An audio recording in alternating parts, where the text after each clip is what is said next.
फिराज का दिल जोर जोर से धड़क रहा है। हाथ में एक कागज है, वो तकरीर करने वाला है। फिराज घबराहट में, मैं सबके सामने बोल नहीं सकता, मुझसे नहीं होगा। इसका दोस्त अहमद आता है। अहमद, फिराज तुमने ये तकरीर कितनी मेहनत से लिखी है, बस दिल से बोलो, बाकी सब खुद हो जाएगा।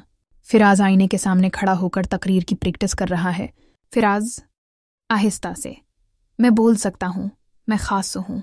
अम्मी आती हैं और मुस्कुराकर कहती हैं, अम्मी बेटा, जो दूसरों को अच्छा पैगाम दे वो सबसे बहादुर होता है। अगले दिन असेंबली हाल में फिराज माइक के सामने खड़ा है। चंद लम्हे खामोशी, फिर बोलना शुरू करता है। सलाम अलैकुम, आज मैं बात करूंगा दूसरों की मदद करने की अहमियत पर।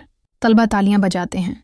फिराज एक बच्चे को ज़मीन पर गरी रोटी उठाते देखता है और फौरन उसे नई रोटी देता है। फिराज, तुम मेरे साथ बैठकर खाओ, किसी को अकेला महसूस नहीं होने देना चाहिए।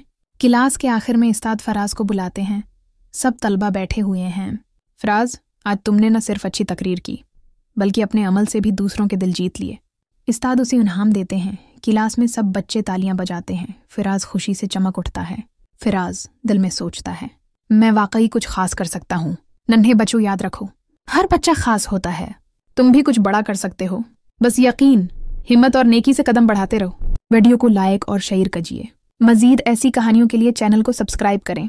बेल आइकन दबाना ना भूलें। Thanks for watching.